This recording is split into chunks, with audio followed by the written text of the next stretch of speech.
उम्मीद लोग लगा के बैठते कि कोई भी प्रत्याशी अगर डिक्लेयर हुआ तो वो सोचते मेरे घर तक आए, लेकिन जो सच्चा और ईमानदार और समर्पित कार्यकर्ता होगा ना, वो कभी इस चीज़ की परवाह नहीं करेगा। मैं खुद बता दूं, मेरे नियर बाय सुल्तानपुर विधानसभा पड़ती है, किराड़ी पड़ती है, मुंडगा पड़ती है और खुद मंगोलपुरी मेरी विधानसभा है। किसी भी प्रत्याशी ने मुझे फ़ोन नहीं किया, लेकिन फिर भी मैंने अपनी नैतिक ड्यूटी समझते हुए सबके इंटरव्यू भी किया है, कवरेज भी किया है और वोट के लिए लोगों से अपील भी की और लगातार सोशल मीडिया पर भी एक्टिव रही हूँ। बौद्ध महासभा की बात करूँ या समता सैनिक दल की बात करूँ, ये तो बाबा साहब के ही संगठन है ना, लेकिन कहाँ है लोग? अभी जो मुकेश गौतम जी मंगोलपुरी से लड़े समता सैनिक दल के, वो पदाधिकारी है, लेकिन समता सैनिक दल का मुझे एक भी पदाधिकारी नहीं दिखाई दिया। उस समय मतलब 14.75% वोट था बहुजन समाज पार्टी का, दिल्ली में था। 2 विधायक भी जीते थे, हमारी उत्तर पश्चिमी लोकसभा है, वहां से 17 काउंसलर जीत कर आए थे और भी मतलब उनसे लोकसभा से काउंसलर जीत कर आए थे। तो आप सोचिए कि वो 14 या 15% वोट कहाँ चला गया। आज बहुजन समाज पार्टी, उसके कितने 4 या 5 कार्यकर्ता दिखाई दे रहे थे और वो भी बेचारे, मैं उनकी हिम्मत को सलाम देती हूँ कि जहां पर मतलब हजार लोग बीजेपी के, आम आदमी पार्टी का झंडा उठाकर चल रहे हैं और वहीं वो 2-4 लोग बहुजन समाज पार्टी का झंडा उठाकर चल रहे थे, तो कम से कम ऐसे लोगों से इन पदाधिकारियों को सीख लेनी चाहिए। और भाजपा को हराना है तो आप किसी अन्य दल के साथ चले जाओ, और यही एक प्रोसीजर है जो हमें देखने को मिला, वो दिल्ली में मिला। और तमाम बहुजन समाज पार्टी के ही पुराने कार्यकर्ता यहाँ तक कि जो विधानसभा से चुनाव लड़े, और अगर मैं अपनी मंगोलपुरी विधानसभा का उदाहरण दूं तो आपको जानकर आश्चर्य होगा आदरणीय सुरेंद्र जी कि मेरी ही मंगोलपुरी विधानसभा में, जहाँ पर बहुजन समाज पार्टी के पूर्व प्रत्याशी रहे हैं, कई प्रत्याशी जो विधानसभा के प्रत्याशी रहे हैं, निगम के प्रत्याशी रहे, वो लोग सारे के सारे आम आदमी पार्टी का झंडा उठाकर चल रहे थे। सुल्तानपुरी विधानसभा में भी हमने देखा कि जो लोग ये कहते कि हमने साहब मान्यवर काशी राम जी के साथ में क्या उनका कैडर को सुना है, हमने देखा है उनके संघर्ष को, वो लोग भी आम आदमी पार्टी को वोट डलवाने का काम कर रहे थे और खुद उनका झंडा डंडा उठाकर चल रहे थे।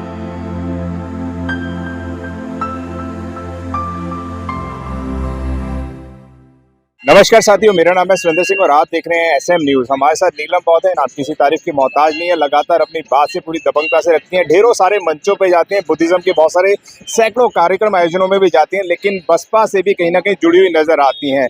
बसपा कहें और दिल्ली के अंदर नीलम बहुत कहें तो एक जैसी बात होती है। नीलम जी, स्वागत है पहले तो आपका मेरे से। जी बहुत बहुत धन्यवाद आपका। नीलम जी, क्या कहना चाहेंगे? कल चुनाव हुए थे और चुनाव के ठीक बाद जो समीकरण लोग देख रहे थे, जो अंदाजे लोग लगा रहे थे कि बसपा के बाद से बसपा के बिना सरकार नहीं बन पाएगी, लेकिन वोट और परसेंटेज थोड़ा गिरा है, तो इस माहौल को, इस एटमॉस्फेयर को क्या कहना चाहेंगे? देखिए आदरणीय जी, मैं बिल्कुल स्पष्ट बोलूं, क्योंकि जिस तरह से 5 फरवरी को दिल्ली में वोटिंग हुई और वोटिंग से पहले जो प्रचार प्रसार चल रहा था, उस प्रचार प्रसार को देखकर, क्योंकि हम खुद ग्राउंड कवरेज कर रहे थे हर जगह जाकर, चाहे आकाश आनंद की सभाएं जहां हुई हो, क्योंकि मैं आपको बता दूं 69 सीटों पर इस बार बसपा ने अपने प्रत्याशी उतारे थे। 69 पे से 4 विधानसभाओं पे आदरणीय आकाश आनंद की जनसभाएं हुई, तो वो जनसभाएं भी कवर की हमने, वैसे भी प्रत्याशियों के इंटरव्यू किए और इस बार लग रहा था कि कुछ तो परिवर्तन होगा। क्योंकि इससे पहले अगर मैं 5 साल पहले जाऊं, 2020 की बात करूं, हम देखते थे कि जो प्रत्याशी हैं बेचारे 2-4 लोगों को लेकर साथ में घूम रहे, लेकिन इस बार कुछ ना कुछ एक नया बदलाव दिख रहा था। जो भी प्रत्याशी, चाहे वो बेचारा झुग्गी झोपड़ी से आने वाला व्यक्ति है, वो कम से कम अपने पीछे 50-100 लोगों को लेकर चल रहा था, बसपा का झंडा उठाकर चल रहा था। तो इस बात को देखते हुए और जो एक हवा से भी चल रही थी सोशल मीडिया पर, क्योंकि सोशल मीडिया पर जिस तरह से इस बार बहुजन मीडिया ने एक बहुत बड़ी भूमिका अदा की है, क्योंकि प्रचारित और प्रसारित करने में जितनी भी सभाएं बीएसपी की हुई है या जो तमाम प्रत्याशी लड़ रहे थे उनके इंटरव्यू उन्होंने प्रत्यक्ष रूप से किए हैं, जाकर उनसे चर्चा की है किस आधार पर वोट लड़ रहे, मुद्दे क्या है, तो तमाम ऐसी चीजें थी। और मुद्दों के बारे में हम सभी जानते हैं, चाहे आम आदमी पार्टी हो या भाजपा हो या फिर सरकार हो, वो सबके मतलब एक से बढ़कर एक मुद्दे थे। और वही हमने देखा कि जो बसपा पार्टी है, क्योंकि वो लगातार कहती है जो हमारा मैनिफेस्टो है वो भारत का संविधान है, तो एक नया बदलाव देखना चाह रही थी जो कार्यकर्ता थे या बसपा के जो पदाधिकारी थे या लोग थे। लेकिन जिस तरह से 8 तारीख को काउंटिंग शुरू हुई, तो वास्तव में इतने चौंकाने वाले नतीजे सामने आए, और वो चौंकाने वाले नतीजे ऐसे थे कि शाम होते होते जब पूरा का पूरा एक वोट परसेंटेज सामने निकल कर आया बहुजन समाज पार्टी का, कहीं पर 300 वोट पड़े, कहीं पर 600 है, कहीं पर 700 है, कहीं पर 1000 है। मतलब मुझे खुद जानकर बड़ा एक आश्चर्य और एक बड़ा धक्का सा लगा कि दिल्ली में 69 सीटों पे मुश्किल से मतलब 15 सीटें ऐसी थी जहां पर बहुजन समाज पार्टी ने 1000 से वोट ज्यादा हासिल किए। मतलब आप कुल मिलाकर भी जो बहुजन समाज पार्टी पूरे दिल्ली में मतलब 60,000 वोट बैंक कलेक्ट नहीं कर पाई 68 सीटों पे, क्योंकि 70 सीटें थी, एक पे प्रत्याशी उतरा नहीं था और नरेला की थी, वो नील गई थी, मुझे कारण नहीं पता। तो ये चीजें कहीं ना कहीं सोचने पर विवश करती हैं और एक सवाल भी खड़ा करती हैं। कि प्लानिंग में कहाँ कमियां रही है, पदाधिकारियों ने किस तरह से काम किया, किस तरह से काम होना चाहिए था। तमाम रिजल्ट के बाद में जिस तरह से हमने देखा कि जो बसपा के समर्थक लोग थे, यानी कि जो नीचे कट्टर वोट बैंक था, वो कहीं ना कहीं हताश था, बड़ा मासूम था, और उसने बहुत सारे सवालों की एक बौछार लगा दी बहुजन समाज पार्टी पर, तमाम कार्यकर्ताओं पर, यहाँ तक कि वो बहन जी पर भी सवाल खड़े करते नजर आए। क्योंकि अभी पिछले दिनों में आपने देखा कि इनेलो गठबंधन के साथ में हरियाणा में चुनाव लड़ा, और जो पिछला चुनाव था विधानसभा का, उससे भी डाउन रिजल्ट है। बीएसपी का हरियाणा में गया, 2 सीटें गठबंधन से वहां निकली, वो भी इनेलो की थी, बसपा की एक भी सीट नहीं थी। इसी तरह से जो दिल्ली का रहा, और दिल्ली में भी बहन कुमारी मायावती ने, बसपा पार्टी ने अपने बलबूते पे चुनाव लड़ा। उन्होंने साफ मना कर दिया कि हम किसी भी गठबंधन के साथ नहीं जाएंगे। लेकिन हमें ये भी सोचना पड़ेगा कि ये बातें कह देना और सुन लेना, सुनने में कहने में बड़ी अच्छी लगती है कि हम खुद अपने पैरों पर स्टैंड होना चाहते हैं। खैर, ये तो बहुत सारी बातें हुई, लेकिन जो वोट परसेंटेज पिछली बार से भी घट गया। अगर पिछली बार की बात करूं तो 68,000 लगभग पूरी दिल्ली से वोट बैंक पड़ा था, और इस बार तो मतलब 55,000 तक के ही आंकड़े को छू पाया है। तो ये एक प्रश्न चिन्ह भी लगाता है, एक सवाल भी खड़ा करता है उन तमाम प्लानिंग करने वाले नेताओं पर जो दिल्ली प्रदेश में बैठे हैं। शायद बहुत सारे लोगों को बुरी भी लग जाए मेरी बातें, लेकिन मैं बसपा की कट्टर समर्थक हूँ, और मैं एक तरह से प्रत्याशी भी रह चुकी हूँ, चुनाव भी लड़ चुकी हूँ विधानसभा का, तो और एक तरह से हितैषी हूँ। क्योंकि जो भी मैं बात कहती हूँ वो संगठन के भले के लिए कहती हूँ, इसको लोग अन्यथा कुछ भी लेते रहे। और आप भी अच्छे से जानते हैं, जब हम लोग उत्तर प्रदेश में 22 में पूरी उसमें उत्तर प्रदेश में चुनावी कवरेज कर रहे थे, किसी ने किसी तरह कोई हेल्प नहीं की। बहुत सारे लोग तो ये एलिगेशन करा कि भाई मोटे मोटे पैसे आप प्रत्याशियों से लेकर कवरेज कर रहे हो, कौन सा मतलब महान काम कर रहे थे। तो आप भी प्रत्यक्ष रूप से जानकार है कि हमें 2-2, 3-3 दिन हो जाते थे नहाए बिना, और कई बार तो ऐसा था कि हम लोगों को खाना भी नहीं मिलता था। तो ऐसी सिचुएशन थी, और किसी भी प्रत्याशी ने मतलब कोई सहयोग नहीं किया, ना किसी ने ये तक पूछा कि भाई आप लोगों ने खाना खाया नहीं खाया, मतलब चल रहे थे अपने बलबूते। लेकिन फिर भी आज लोग आकर बहुत सारे आप पर सवाल खड़े करेंगे, आपको ही उल्टा सीधा कहेंगे। और यहाँ तक कि मैंने देखा है, जब चुनाव निकल जाते हैं तो बहुत सारे बसपा के पदाधिकारी कहूँ या समर्थक कहूँ, वो बहुजन मीडिया को ही गाली देने का काम करते हैं। आप लगातार सोशल मीडिया पर देखते होंगे। मतलब नीलम जी, क्या कारण है कि जो बसपा के लोग थे वह हमेशा कहते थे कि बाहर के लोगों को टिकट दिया जाता है, लेकिन बसपा ने इस बार सारे कैडर को ही लड़ा दिया।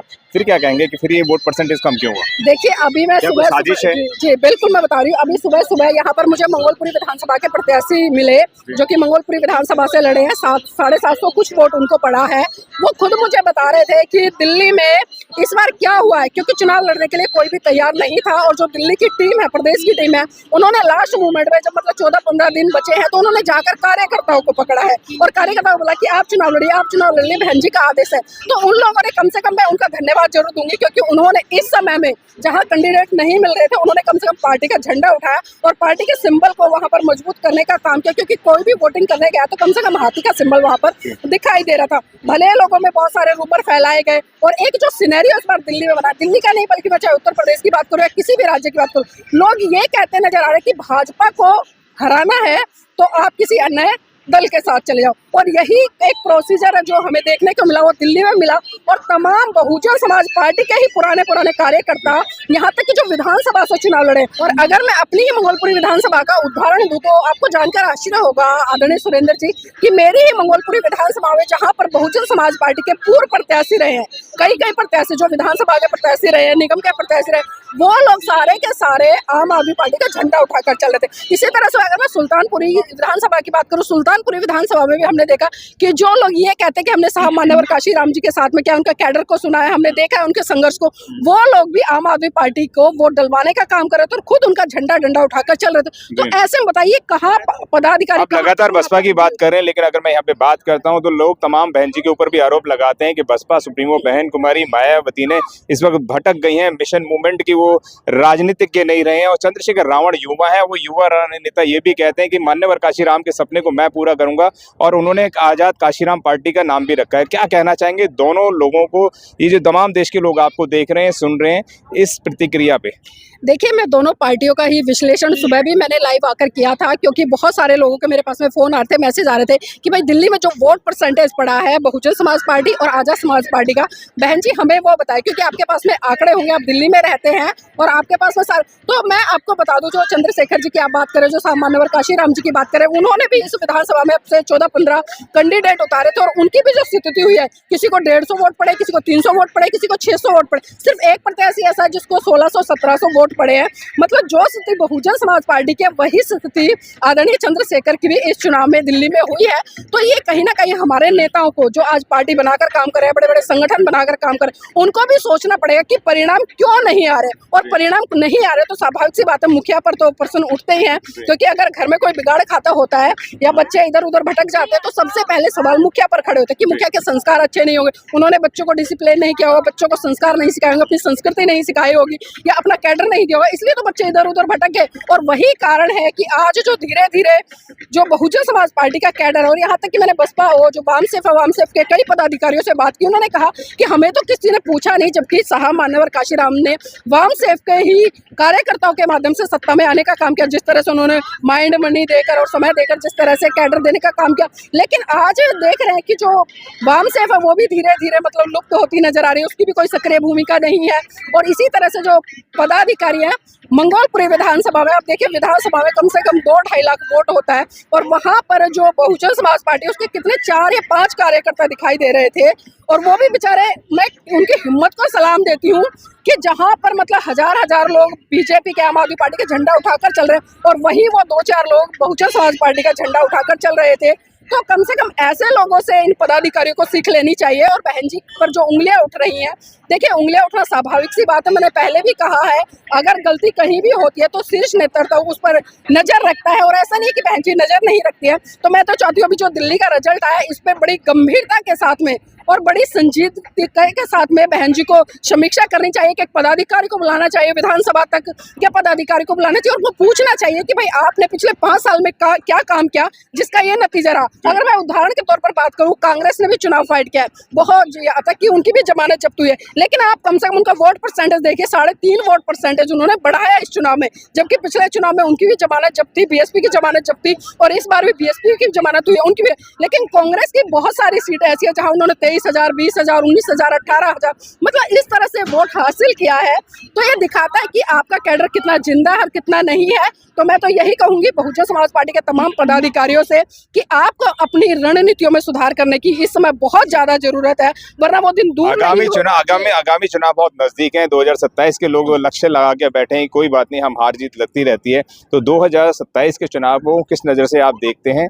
क्या इस चुनावों का असर पड़ेगा या बढ़ चढ़कर कार्य करेंगे? क्या कहना चाहेंगे? देखिए, किसी भी राज्य में चुनाव होता है और उसका जो परिणाम आता है, चाहे वो सकारात्मक हो या नकारात्मक हो, और जब किसी भी नियर बाय स्टेट में चुनाव होते हैं तो उसका सीधा सीधा परिणाम पड़ता है और उसका असर हमें देखने को मिलता है। आपको याद होगा जब उत्तर प्रदेश में बहुजन समाज पार्टी की सरकार बनी थी पूर्ण बहुमत के साथ में, मतलब 3 बार आई, फिर चौथी बार भी, और फिर हम देखें कि जब 2012 का शासनकाल चल रहा था उस समय जो दिल्ली में विधानसभा के चुनाव थे, मैं खुद प्रत्यक्ष रूप से इतनी जानकारी रखती हूँ, तो उस समय मतलब 14.75% वोट था, यानी कि लगभग 15% वोट बहुजन समाज पार्टी का दिल्ली में था। 2 विधायक भी जीते थे, हमारी उत्तर पश्चिमी लोकसभा है, वहां से 17 काउंसलर जीत कर आए थे, और भी मतलब उनसे लोकसभाओं से काउंसलर जीत कर आए थे। तो आप सोचिए कि वो 14 या 15% वोट कहाँ चला गया। आज अगर आप परसेंटेज देखें तो आप कहाँ हैं, आप माइनस में खड़े हो।